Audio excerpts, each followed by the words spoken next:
In 1990, a studio spent millions hiring Sean Penn, Gary Oldman, and Ed Harris to tell this story. Then their own lawyers told them to cut the worst parts out. Not because the worst parts weren't true, because they were. The movie is called State of Grace. It gave the gang new names, gave the violence a soft edge, and gave the audience a love story to hold on to in the middle of it. The real gang didn't have a love story. They had a hacksaw, a bucket of cold water, and a very specific reason for using both. This is the story of the Westies, a crew so violent that the Italian Mafia, the actual Mafia, hired them to do killings their own men wouldn't touch. An Irish street gang from a 20-block neighborhood, working as contractors for the most powerful crime family in America. Not absorbed, not conquered, hired, because even the Mafia had lines it preferred not to cross itself. Hold on to that detail. By the end of this video, you'll understand exactly why New York's most powerful crime family needed an Irish gang from a 20-block neighborhood to do their dirty work,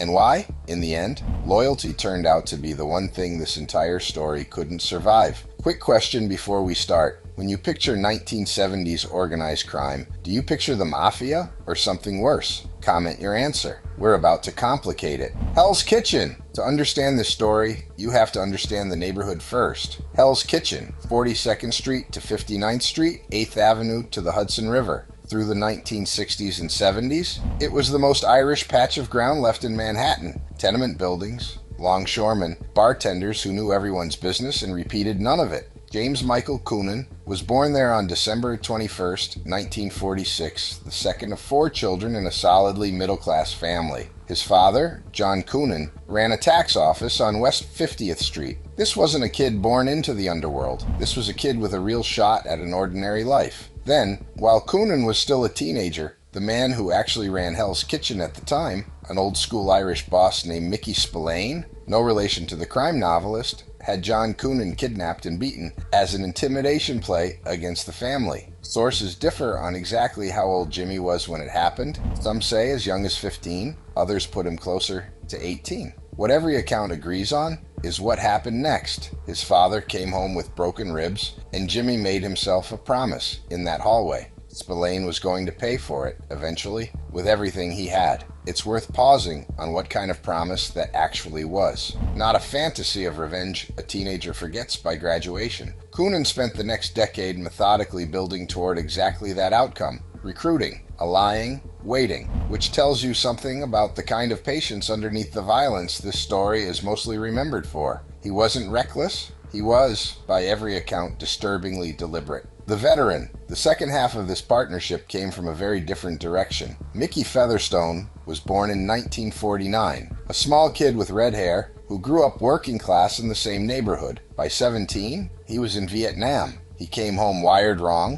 what we'd now recognize immediately as PTSD, but in 1969, the diagnosis available to a violent drinking 20-year-old from Hell's Kitchen was closer to just crazy. He drank to quiet it. It didn't work. He was arrested and tried more than once for shootings that started over nothing. An argument, a look, a slight, only he could see the size of. More than one of those cases ended in acquittal, not because he didn't do it, but because in Hell's Kitchen, witnesses had a way of losing their memory or losing their nerve, or in at least one case, losing their life before they ever took the stand. Coonan had ambition without restraint. Featherstone had violence without a working brake pedal. Put those two men together, and you don't get a partnership. You get a weapon looking for a target, and the target was already obvious. It's worth being precise about what made this pairing different from an ordinary street crew friendship. Coonan needed muscle that wouldn't hesitate and wouldn't ask questions about scale. Featherstone, by his own later account, needed something closer to a mission, a structure to point his rage at,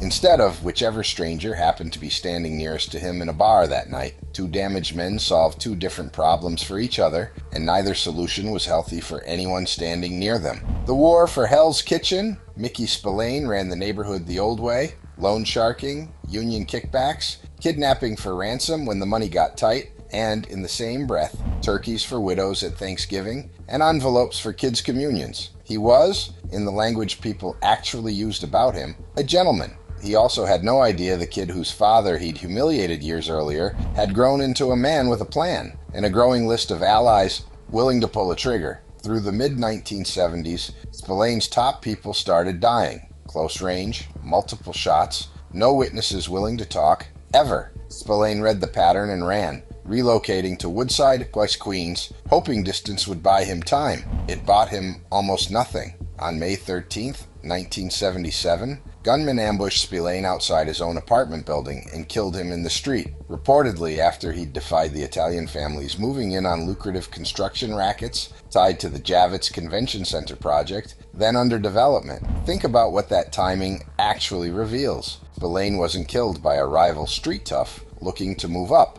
By most accounts, the trigger traced back to an associate connected to the Gambino organization, meaning the neighborhood's Irish boss was removed partly by the very Italian interests his death would ultimately hand the territory to. Coonan didn't just get lucky, he inherited a war that had partly been fought on his behalf by people who weren't yet officially his allies. With Spillane gone, Jimmy Coonan didn't just inherit a neighborhood, he inherited a decision nobody before him had been willing to make, whether to keep running Hell's Kitchen as an independent Irish operation, or hand a piece of it over to the Italians in exchange for protection. No Irish gang had ever needed before. He chose the alliance, and that decision is the hinge this entire story turns on. The deal with the Gambinos. The Gambino family, under boss Paul Castellano, controlled construction, garbage hauling, and a substantial piece of the meatpacking industry on Manhattan's west side. What Castellano's organization didn't have was a reliable way to make certain people disappear without the killings tracing back to made men.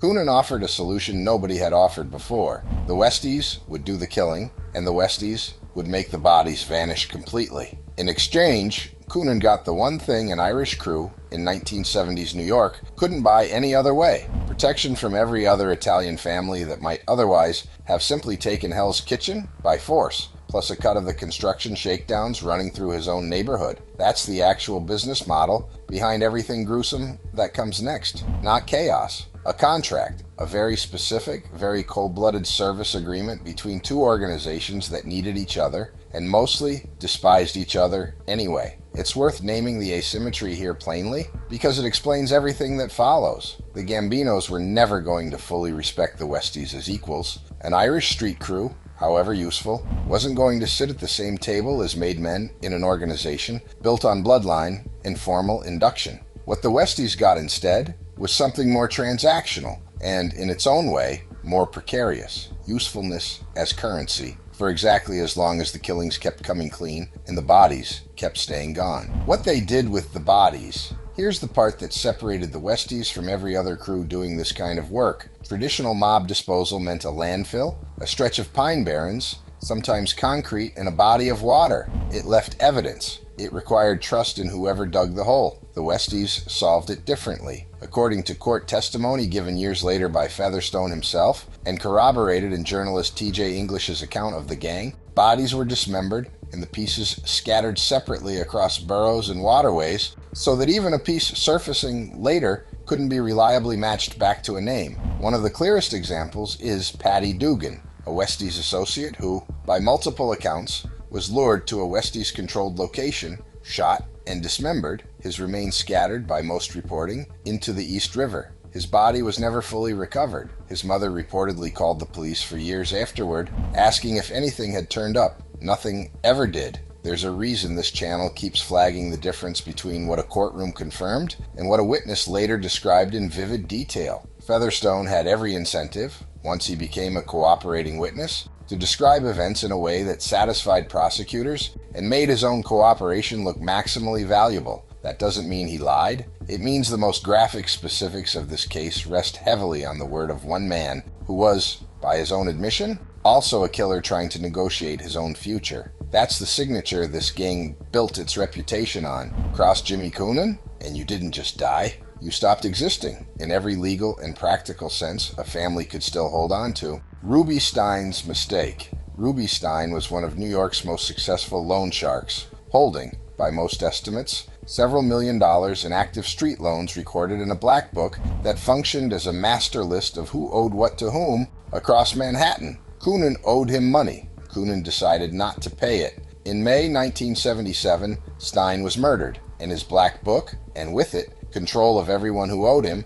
passed to Coonan. But this time, the disposal didn't go as planned. Stein's torso surfaced days later on the New Jersey shoreline, decomposed but identifiable enough through surgical scars for a positive ID. Think about the mechanics of what that single mistake actually did to a criminal enterprise built entirely on invisibility. Every previous disposal had worked exactly as designed. No body, no case, no federal interest. One body bag that didn't sink the way it was supposed to, and suddenly an operation running quietly for years had a name attached to a corpse attached to a neighborhood, and a neighborhood that federal investigators had never previously had strong enough reason to look at this closely. That single surfaced body is the reason this stopped being a local NYPD problem and became a federal one. Once investigators had a name and a body, wiretaps followed, informants followed. The clock on the Westies started running the day that torso washed up on a New Jersey beach, even if nobody involved realized it yet.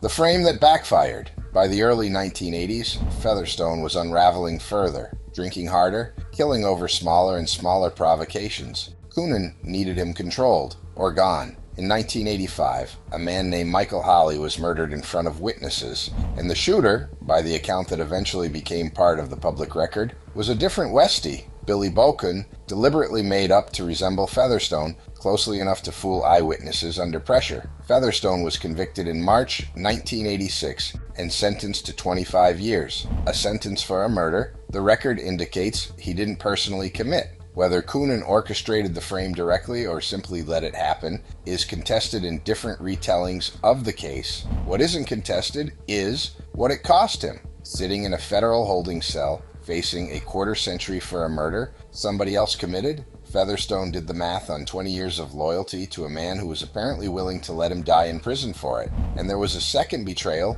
underneath the first one. By several accounts, Featherstone had already soured on Coonan's alliance with the Gambino specifically, seeing it as a sellout of the same Irish neighborhood the Westies had supposedly been built to protect. It's worth noting how rarely these two motives get separated cleanly in the popular retelling. Most short versions of this story compress it into simple revenge. My friend tried to bury me, so I brought him down. The fuller record suggests something closer to a man discovering all at once that the organization he'd bled for had already stopped being the thing he thought he was protecting, and that the frame-up was just the moment that fact became impossible to keep ignoring. In late 1986, Featherstone made the decision that ended the Westies as an organization. He became a federal cooperating witness. The trial. On March 26, 1987, federal and Manhattan prosecutors, including a U.S. attorney named Rudolph Giuliani, announced RICO indictments against 10 members of the Westies. The charges spanned 8 murders,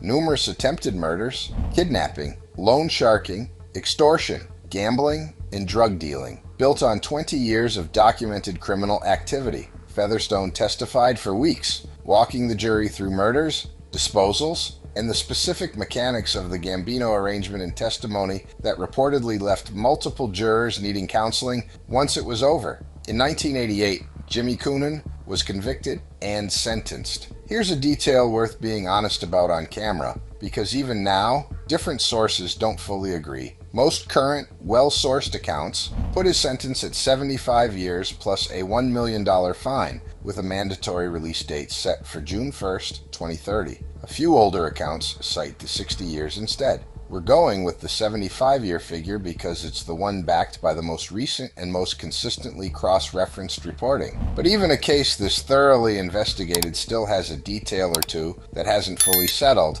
which tells you something about how murky organized crime record-keeping can stay, even decades later.